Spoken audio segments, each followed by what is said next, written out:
Hello, everybody, and welcome to another episode of OPP. TJ, how you doing? Doing okay, man. It's all starting to feel a little bit busier, though, but we're there. Still a little bit of summer to go. Definitely. Getting ready for the fall right now. I know some guys in the States started a little bit earlier. I saw some back-to-school pictures. I saw some training.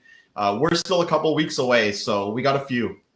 We're lucky that way, but not for everybody, I guess. So yeah, they're in the pitch right now. Good luck with everything. Yeah, definitely.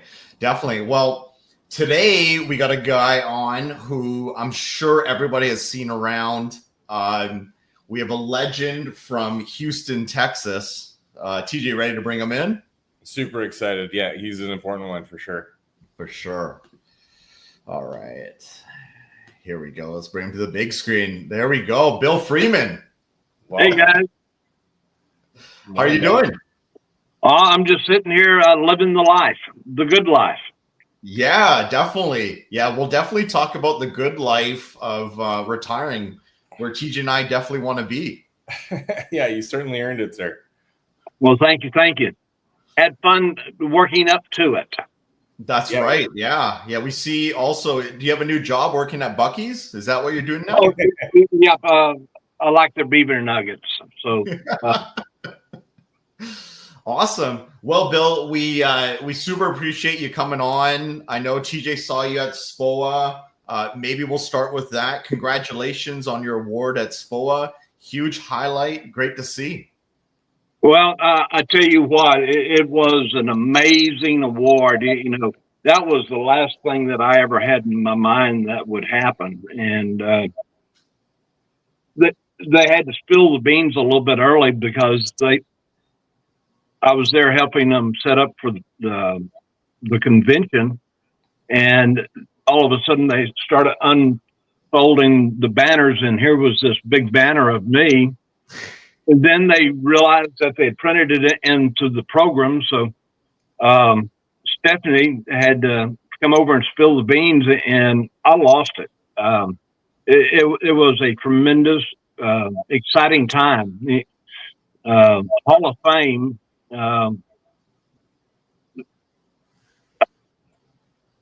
speechless even now. It's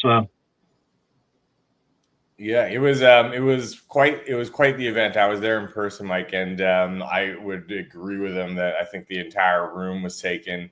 But yeah, completely deserved. And there's like I think part of it too is there's just such an incredible history behind it, and it spans many decades, but also just I think everyone that's been in that's ever interacted with you kind of has that feeling too, of like, this is a man that is obviously invested in the industry, but everyone that you've worked with, I think, would echo what I'm saying, that you're someone that just kind of exudes this and keep everyone together, build a great community, and let's progress. Well, one other thing I'd like to mention along with me was Kenny Strawberries. They got inducted into the Hall of Fame. What a remarkable man he is. And the Strawberries family means a lot to me. Going back many years, when I received an award at the United Nations, Kenny was the one that awarded it to me for PSPA. Oh, that's awesome. And so we go back quite a while. People have always been important to me. Billy Glover, that worked there at Strawbridge, he was on the board at PSPA. He just a great guy. So their whole family, but Kenny's wife. So yeah. So, Big H. Yeah. Well, Bill, well deserved. Maybe let's go back to like the beginning, and then we'll kind of talk about associations and okay, a bunch you've been part of. But like, maybe can you like walk us through and tell everybody, like, how did you get into all this? Well, I did take a 1-hour class at college for black and white photography. I think I just scraped through. I think it was one of those filler classes that I was hoping for, but My degree is in construction, and I built big buildings around the Houston for 30, 40 years. And I tried to document a lot of the construction I did, but it was on 110 cameras. And you just couldn't see much from the small negatives. But one Saturday morning, I woke up and there was an ad in the local newspaper for Pentex ME Super. And I said, well, you know what? I think I'm going to go down and buy that puppy. And did it. And of course, when you buy the camera, you got to buy some lenses and flashes and all the other stuff that went to it. And I took pictures. My daughter was a baby at that time, and so we have plenty of baby pictures and albums around here. But as far as the processing, I was taking it to the local kiosk in the grocery store parking lots, and it wasn't the best processing at all.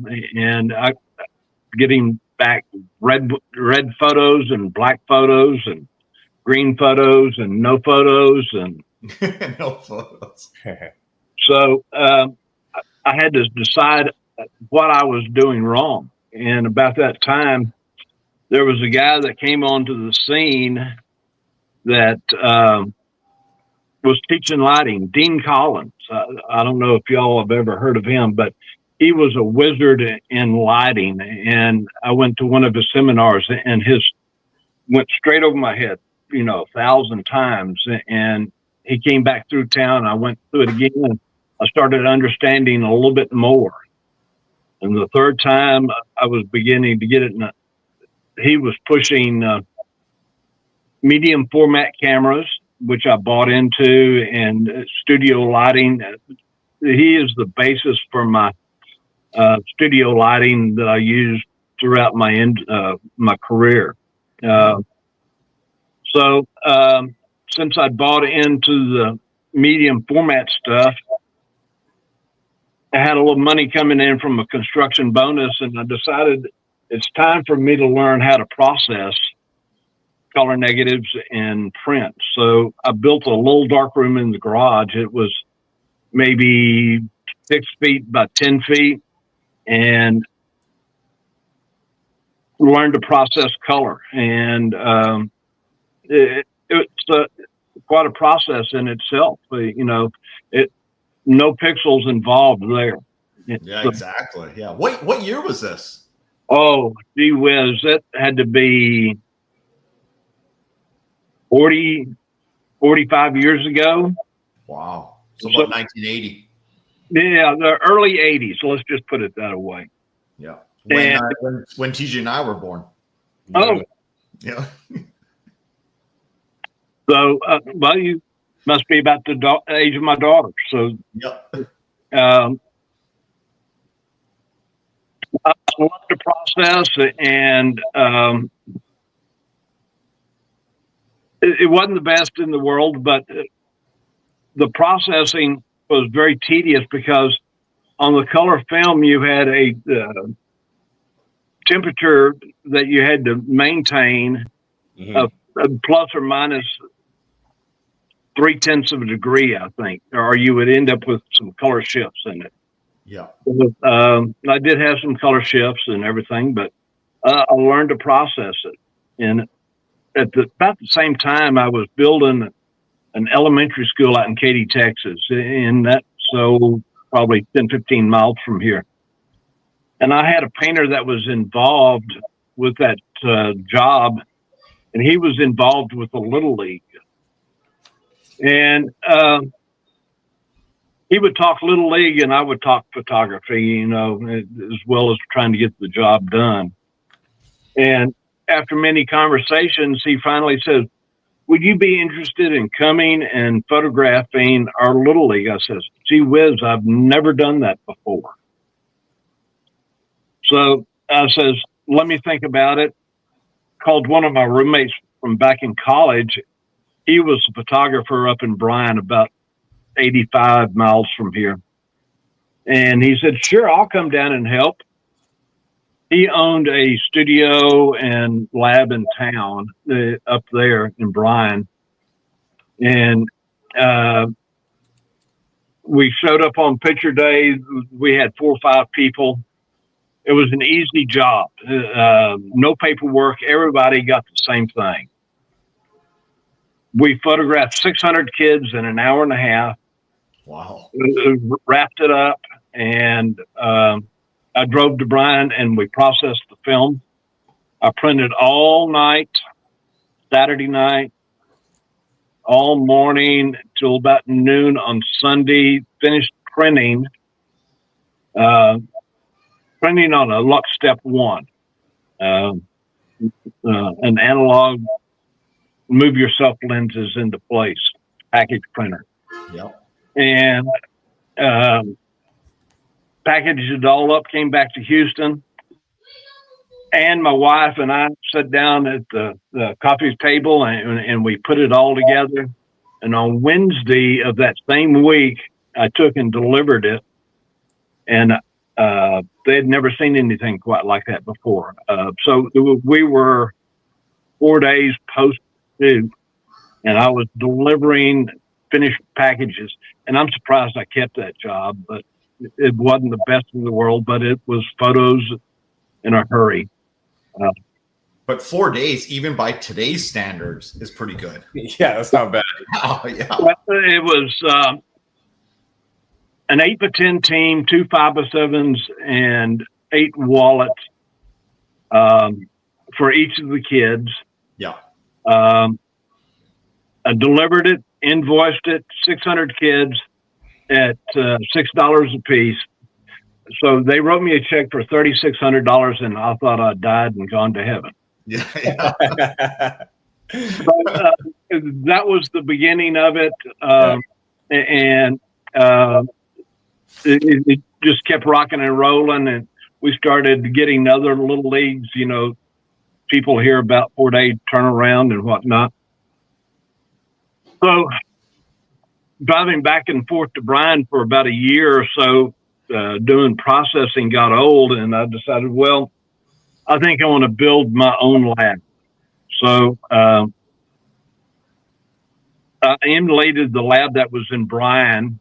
I'd become friends with the local photographic dealer, and I went in and told him I wanted to order a film processor and a paper processor.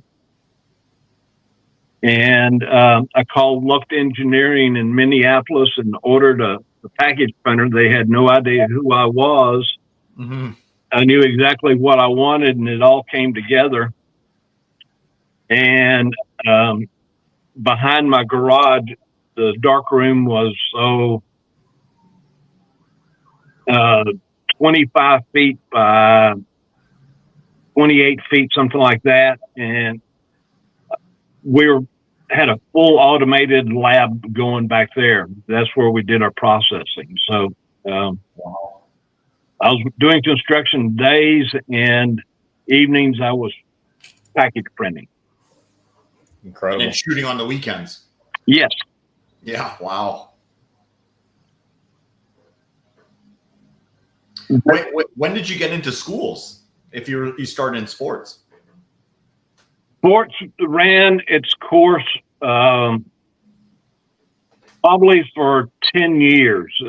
And at the peak, we were probably between 1 and 200,000 kids in sports. Jeez. I'd quit my real-time job and doing it full-time. We'd moved out of the dark room behind the garage. We moved into lease space. I had 1,200 square feet of lease space. Took on another 1,200 square feet, and that was going to be the studio. And I thought, well, I'm going to take on Brent Allen. He was the big senior photographer here in town, and I thought, well, I'm just going to wrap up the market. So I bought me a student list of all of the upcoming seniors in a 7-mile radius of the studio. And I want to say that was 40,000 kids. And some of the addresses were bad, of course. And I designed, what was the most beautiful 4-color fly sheet, 11 by 17, it all folded up.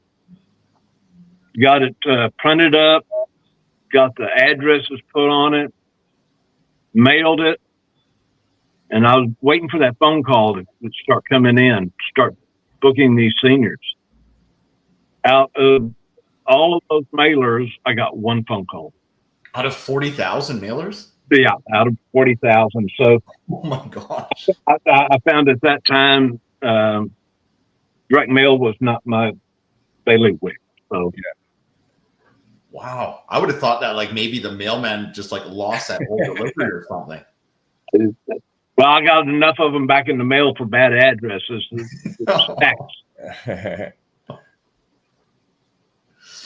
Oh man. So if that campaign didn't work, the direct mail, what was your next move? Well, people know people, and from little leagues, I started gathering small schools, daycare centers, private schools. We were doing a lot of stuff, but besides, sports. At the school where my daughter went to, they had a mother-daughter luncheon, and we got in to photograph that. That was a fun time, a lot of good experience. They had father-daughter dances, just a lot of little ancillary stuff. And then those people knew other people at the other schools. So it was really a word of mouth campaign that got me kicked off. And eventually I got tied in with a school district. A principal liked me and brought me in, opening a brand new school, and we photographed it. I had gotten tied in with Dan Reynolds and his software at the time. Oh yeah, drums. Yep. So that really helped me move along. Going back to the software, one of the things that PSBA did for me was, back in those days, film was not quite like the easy way that digital is today. Yeah. So you had to figure out how you were going to do it, how you were going to process it, how just the entire workflow. Right now, the workflow is basically designed for you. There are a lot of great softwares out there that help you along. So back then, you had to develop your own system. In the sports, everything was done on film. And since I bought into the 645 format, all of my sports, where most people were shooting on 35, I was shooting 645. So that gave me a little bit bigger images and nicer, crisper images. So that's one of the things that really helped out on that. So we got that first school, and then once again, word of mouth, people that start spreading to other schools. So we just kind of moved around within that district, and private schools started coming back to us, from our relationships that we had at the private schools that we did do. So the one thing that I'll say is, it doesn't matter where you meet people, you need to be friendly with them. And once that happens, good things will start happening for you. Yeah, definitely. That makes so much sense. It seems like that's like totally how you shaped all your relationships with everyone in the industry too. Well, I tell you what, you might not get the whole idea from a conversation with a single person at SPAC or SPOA or EPA, any of those, but once you've talked to 3 or 4 different people, you can take and start piecing your own ideas together. That's right. Yeah. Yeah. When did you get into digital? Were you like an early adopter? Did you kind of wait for other people and kind of follow their lead? Well, I kept going to PMA, and everybody had a little gadget gadget out there that was supposed to take digital images, and you'd walk the trade show floor and you say, no, that ain't right yet, you know. Mm-hmm. And for many years, I says, film will never die. Film will never die. It's just too good. There's too much resolution in it. There's such a history in film that it's going to be there forever and ever. And then one year I went to PMA and I said, film is dead. It was that quick of a revolution. But Yeah.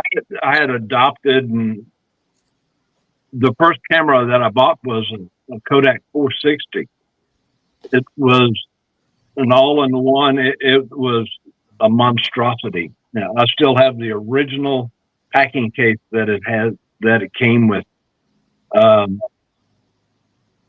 Do you remember how much you paid for that camera? $26,000. Is that crazy? Yeah. Yeah. Some of the stories we heard about like first digital cameras were just like crazy amount. Yeah, and the price tag is still on it. So,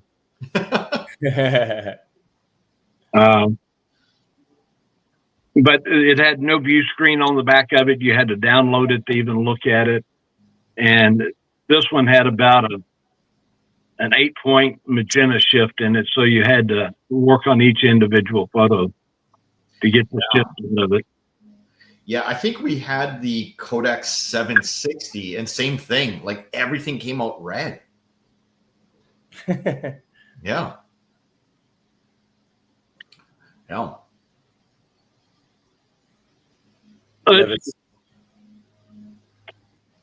Saying there's like such a recurring theme of like having to reinvest again and again in the business in this era. And now I kind of hear this common thread of like some of the OGs of, you know, we'd have to wait, and then there was such an expensive buy-in, and then there was another change that we had to adapt to, and now it's kind of happening over and over again. Well, so I'd invested a chunk of money in my film lab. Yeah. I was vertically integrated, and once we made that decision to switch over to digital, I had to do a complete reinvestment. So it was a big hit, money hit. So, yeah. And back then, you'd buy like a piece of machinery. You could run that thing 10, 20 years, right? Well, your investment paid for itself pretty quick, and then you were just like, quote unquote, printing money. Well, I'd always been vertically integrated because that's the way that I learned. And back in those days, even the big labs weren't set up for volume. You know, they were set up for the hotty-toddy little photographers that had one-offs on an 8x10 bridal portrait. So they just weren't set up to handle the volume. The kiddos today are very lucky to have labs that have made the switch to being volume labs. Yeah, definitely. When did you start to like go to trade shows or get involved with them or associations? Well, I don't remember the years, but it once again was probably early 80s. I built relationships with people at my local camera store, and they says, "Oh, there's a little show in Dallas called PMA. If you get a chance, you might want to go up there." And I did, and I've never seen such big machines, the stuffers and processing and tinker toys and just a little bit of everything. And I says, I really want to get involved with that. You know, since I had some equipment, I knew what some of it was, but I wanted to learn more. So we got the brochure, and they were having a convention the next year in Vegas. So I signed up for it. Back in those days, I actually flew. I flew out to Vegas,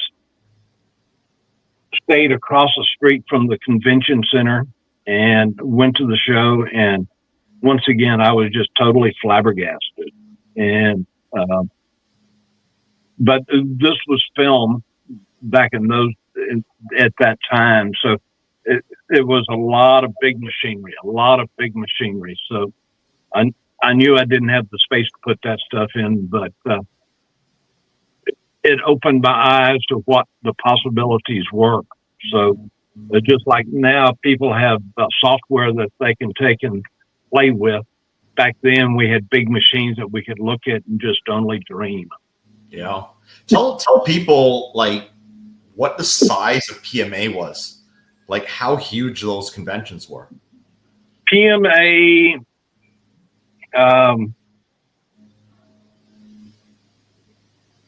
the first couple of years, it was always over at the convention center.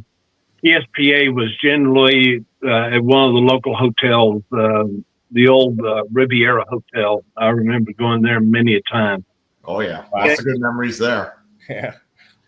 But I would say that there were 40, 50,000 people that were going to PMA. Crazy. The number of international people was just phenomenal. And so we got to see stuff that was coming from overseas, see what the track was from those people. So it was just amazing. One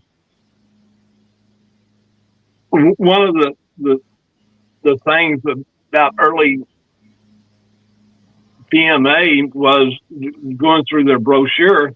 They had a little section in there that was called School Photographers, ESPA, Professional School Photographers of America. And I thought, well, school photographers do volume. I do volume.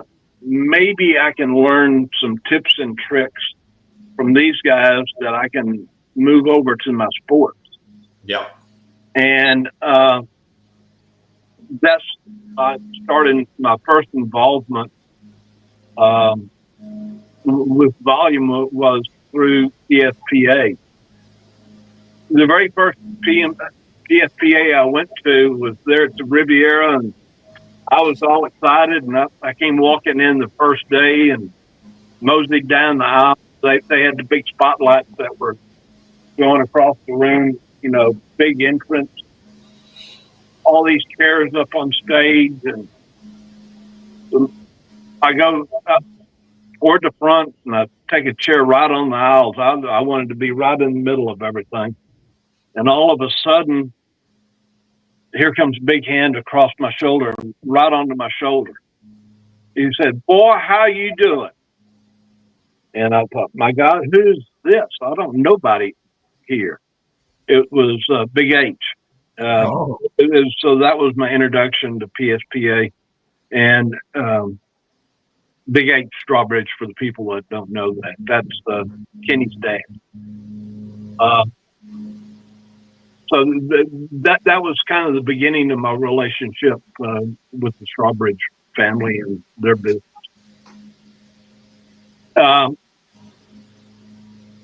After I got into digital and really thinking about wanting to get into schools, the one thing that had always kind of curiosity to me was that PSPA had a section that was called Yearbook Guidelines. I thought, well, in every convention we'd have somebody get up on stage. I think it was Al Walker. He was head of Yearbook Guidelines at that time. And he would go through it and all the ASCII text and the commas and pixels and all this stuff. I said, I've got to learn more about this. If I'm going to be able to take and produce a yearbook, I've got to learn what a yearbook takes to make. So that started my involvement. And I traveled on my dime for many years to Chicago. We had our annual yearbook meeting in Chicago, and I was able to take in to put my fingerprint on yearbook guidelines through copyright and a lot of images, a lot of different little areas. So that's something that I'm also very proud of, is my work with yearbook guidelines. So yeah, like that PSPA guideline still gets used today. Like that groundwork that you guys laid, like man, everyone is still using it. Well, we've tried to streamline it through the years from being so antiquated. The beginning of DOS, it was originally written for DOS, and then we moved it up so it was more up to date. So that was a fun ride in itself, right there. And the people that I got to meet, there was phenomenal. The people that I've met through the years is probably the biggest joy of my life. Yeah. Yeah. We have a unique industry. A lot of good, great people that you meet along the way. Yeah, it seems rare. Have I rambled enough for y'all? No, this is great. Yeah, this is like a good history lesson. I'm actually looking at my picture here, my video, and I think I need like some Dean Collins lighting feedback. Like, look how bad this is. Well, I tell you what, he was phenomenal. And there was one time he came to town. He was going to do a private session. There were, I think, 6 or 8 of us.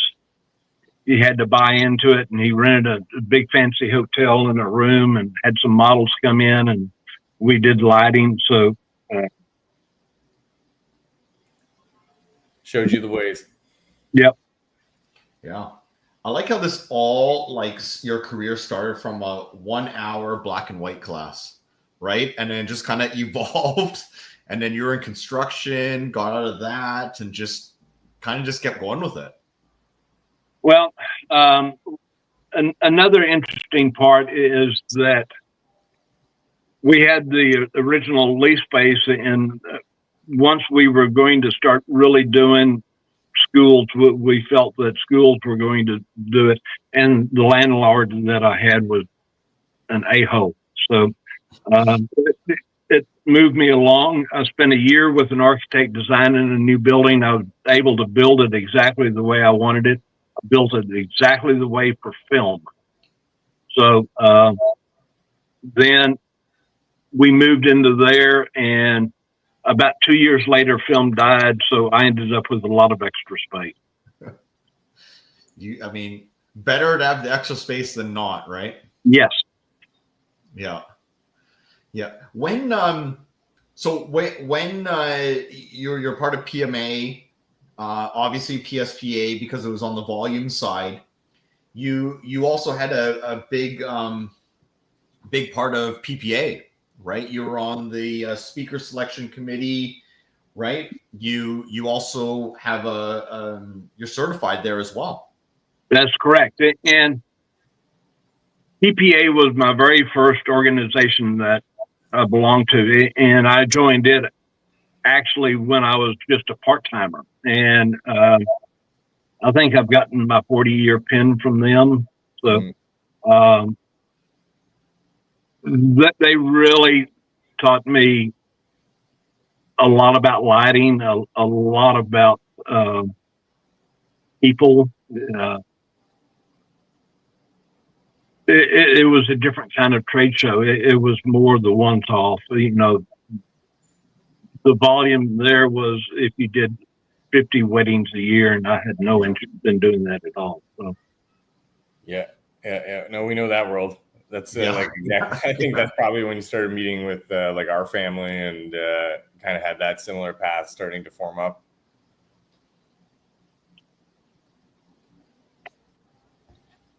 What so on the PPA side, maybe tell us about your master and craftsman awards. All right. Let's just start with the certification. Certification is a process where you're reviewed by your peers within the organization. They do background checks on you. They make sure that you are who you say you are. And at the time I became certified, you had to take a very strenuous test. It involved everything from history all the way through. There was no digital at that time, so didn't have to get into pixel count or anything like that. So, and then you had to take and submit images for review, and they had to be images that were client driven, or where clients had engaged you to take and to produce these images. So I got that early on, and I'm very, very proud of that. Then my next step was becoming a master, and it was even a more strenuous test where the images had to even be of higher quality. And that was probably a 4 to 5 year process in becoming a master. Wow. And then the craftsman is where you work with the industry, and you're giving back, and you're serving the people within the organization. And Ralph Romagera out of Metairie, Louisiana, was the one that helped me do that. Yeah. By getting me on the speaker selection committee. Robin Jansen, the person that bought my business, was on the committee, so I got to know him kind of in the back room. So, and he's here in Houston. So that was a great transition right there. So we'll definitely touch on that. I'm kind of going to leave that one to the end about the sale of your business and that transition. We kind of hear a rumor that you're like Mr. T. You don't like to fly. You like to drive to a lot of places. Do you remember they had to like drug Mr. T to get him on a plane back in the day? Classic, yeah. Well, I flew many times to PMA there in Vegas, and one year I just decided, I don't know what's on the ground underneath me. So I started driving, and it's something that I really enjoy. I have no fear of flying, but I just enjoy driving. Got it. How about you tell us about your road trip up to Vancouver? Oh, I had a relationship with a company here in town, doing a lot of their photography. It's an international firm, and they would take me on their awards programs where they were honoring the people that worked for them for their achievements and what they had done from the previous year. And one year, the convention was in Vancouver, and of course, I like to drive, so I drove to Vancouver from Houston. It's a beautiful drive. And I make it to the border crossing. I'm in a big Texas pickup, Texas plates everywhere, toolbox in the back of the bed, back seats loaded down with gear, and the border guards started questioning me pretty heavily and wanting to know where all my Texas guns were. So they got me out of my truck, and they pulled my truck into secondary inspection. And they went through that with a fine-tooth comb. And after about an hour or so, they released me, and I headed on up to Vancouver. So did they find anything? Nope. just some sandwiches. Yes. One of the notorious things that I loved about, or I still love about you, is you have these like out of control good sandwiches that you store in a freezer and or a cooler in the back of your truck, driving across the country, but they're still fresh. Well, I love to cook, so you never know what you're going to get on the road. So. Amen. There you go. Yeah, love it. What's your favorite meal to cook? Ooh, just the other night I fixed me some baked ziti. It was pretty doggone good. Yeah. Let's see. Last night, 2 nights ago, I had some mahi that I sauteed up. That was pretty good too. There you go. Nice. Yeah. Another so many epic skills. I think one of the craziest awards that you definitely got, though, I wanted to hear more about this, was the UN award, and just how this entire like career led to being honored by an organization like that. The Leadership Award at the United Nations through the IPC, International Photographic Council. What was the guy's name that ran that? He's recently passed away. The Asian guy, right? Yes. But yeah. There were, I think, 6 or 8 different organizations that were a part of the International Photographic Council. WPPI, White House Photographers, EPA was a member of it, BSPA was a member of it, and each of the organizations got to nominate a person for the Leadership Award each year. And the board of directors at the time thought that I would be okay for that. So that was a heck of an award. And it's one that your dad's won also. Yeah. We I remember it. Yeah, we flew down to New York for the presentation at the actual like headquarters there. Yeah. In the delegate dining room. Yeah. Did you fly or drive there? I did. Of course. Of course. Yeah. Let's. How's Herman doing? Looking at the window, I don't see him right now. He came by just a minute ago. I don't see him out there right now. When we contacted Bill to like talk about having him to come on, I talked to him and I said, "How's your morning going?" He goes, "Great. I just fed my squirrels and my peacock this morning." And so I said, "Does your peacock have a name?" He goes, "Yeah, Herman." So I said, "We'll definitely have to give a shout out to Herman." Well, he's happy for that. There you go. Good with humans, good with animals. Yeah, all around. Oh, yeah. Absolutely. What let's talk about the sale of your business. And I mean, people are always like interested in hearing that story. It's kind of like a lot of people's end goal or the light at the end of the tunnel. And you were saying, obviously, being on the PPA board, you met Robin and Jennifer and kind of got to see how they operated. And yeah, maybe talk more about that because it's a great story.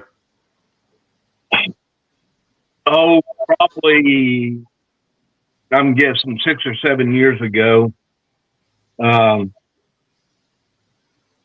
daughter kind of pushed me into retirement, and I was not ready at all. Now, I felt like I was just in my prime, but she had no interest in carrying on the business, and so I had to figure out a way that I was going to take him to have a retirement account. Social Security is fine, but it doesn't go too far. Yeah. So I had this building that I built in 2000. It was 12,000 square feet, and that was going to be my retirement account. My daughter was saying, let's just close it down and we can sell off some of the equipment and you can get some money from that. And I said, no, there's been too much involvement in this and we need to take in to be able to monetize it. So just visiting with friends and everything, I just happened to call Robin up and said, would you be interested? And he said, you're damn right. So I had a nibble there. And then we had to sit down and negotiate what the value of the business was. And didn't go to any experts or anything like that. I knew that the person that bought it needed to make money, so I couldn't get what I thought it was really worth. But we settled on kind of a formula. We looked at the past 5 years, and we averaged that out and worked on a percentage of that. Yeah. And then after 2 years, we looked at it and reevaluated it and made some modifications to it. So that's where we ended up. So I think when you told us about it, that was the cool part, that 2 years down the road after, you guys reviewed it and mutually like adjusted the numbers, which is like pretty cool that you did that. Well,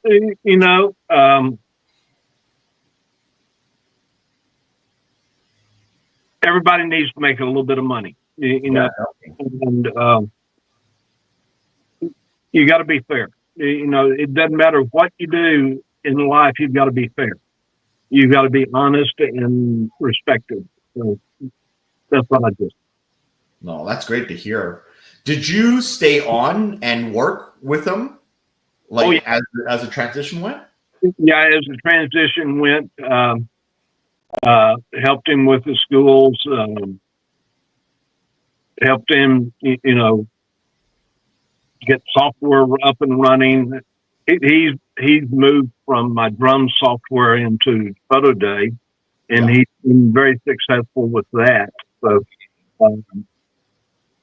and I think he's a poster child for Photo Day. So that's great in itself. I'm proud of it. Yeah. No, he's a great character. Yeah. He's a good guy. Do you still have your building? Is he still operating under that? No, he couldn't afford to build it. So I put it on the market. It was on the market for a year. I had no buyers, and then all of a sudden a guy comes along, an IT guy. These IT guys have all the money. Yeah. So he bought it, and he did some remodeling with it, and he had 2 streams of internet coming in. He brought in fiber from the back of the built property and fiber from the front, and he was building a data center up front or upstairs, going full gang. And then he had a couple of kids come along, and he had a change of heart, and he took and resold the business. Oh. And I'm playing banker on it all, and so I'm still getting money. So the big payout's going to be about in a year and a half. So okay, so there's still So did well with the business, did well with the building. Still some ongoing financials, so it's good. That's awesome. Yeah, we kind of joked before that, you're working at Buc-ee's and retirement and Herman and the Peacock and everything. But like, what else are you doing now that I feel you reached that finish line and a good transition of the business and the building? What are you up to? I still enjoy traveling. Just went to South Carolina for the SPOA convention, and we've got a summit coming up in November, I think it is. Mm-hmm. Going to do a little bit more traveling from that. I enjoy cooking. I cook myself a meal every night. About a year ago, I lost my wife Ann to cancer, so been living here by myself. So yeah, we're sorry to hear that. Yeah. My daughter lives a couple miles away, so she keeps pretty close tabs on me. So. Good. I think the whole industry is keeping tabs on you, making sure you're doing well, because you're an important piece of the whole thing. Definitely. Well, I hope not to be going anywhere anytime soon. And even with SPOA and PPA and SPAC, I enjoy going. And at this point in my life, I'm the person that is willing to give and answer questions. It's kind of like the people that helped me out in the beginning. Yeah. No, you're doing a great job of it. Like I think we feel the same way about our interactions with you, and I think I'd credit a lot of just kind of like you said, when the hand on the shoulder to be like, hey, what are you going to do with this? You should keep running and taking it forward. That's the role that you played for me personally. So yeah, no, it's an amazing relationship, and we find like a mentorship in you, and one of the legends. Well, I still remember sitting in the lobby of the Renaissance Hotel there in Vegas. I remember that, yeah. And sitting down and talking with the three of y'all. Yeah. Talking about what your plans were, and what an amazing career you've had. Man, it's funny you mentioned that. Like, I totally remember that conversation in the lobby there, right? Yeah. Incredible. Yeah. Well, hopefully we'll be. I've got one other story that I want to say. Please, Let's do it. One of my trips to PMA out there, Ann and I were just packed up. We were ready to go. We had all of our suitcases, and we were standing on the front porch at the time of Caesar's Palace and waiting for a cab to go to the airport. And who should I run into and some friends with? John Raks. You can't miss them. So, amazing. The Raks family goes deep in my history. Oh, we're proud of that. We're proud of that. Yeah, no, after SPOA, I told Mike right away, I'm like, we need to get Bill on. We got to let him tell a lot more of the story that maybe not everyone knows. And from this, I'm well aware that it's not the end of this career. You're going to be around. Hopefully, like, all the young bucks can spend a little bit of time with you too and get to know you. But I think the narrative that we're building here is that we're still going to be seeing you. It's always good to see you. It's an honor to see you. And from us, and I think all the other people, thanks for what you did. You deserve the award, and there was really no one better to receive it. And I think that the whole room knew that this is one of the most deserving individuals. So yeah, we loved having you on. It was a blast chatting with you. I don't know if you got any final comments. Oh, I think I've talked enough. But,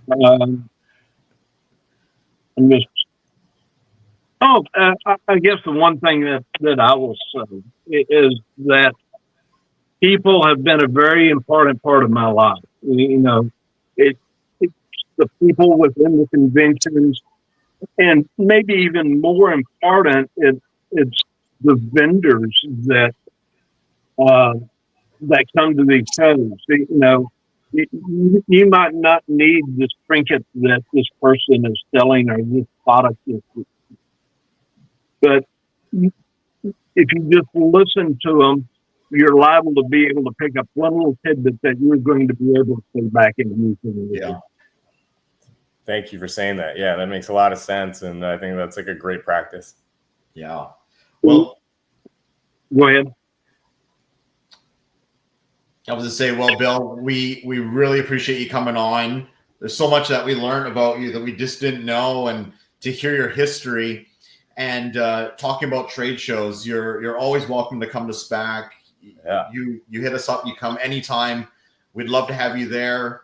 I mean, you don't need to even go to any of the classrooms. You can just roam the hall and just BS with everybody. So we love that.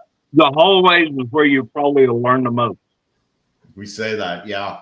The amount that TJ and I have learned in those hallways, just hanging out there basically all day and just networking with so many people, it's great.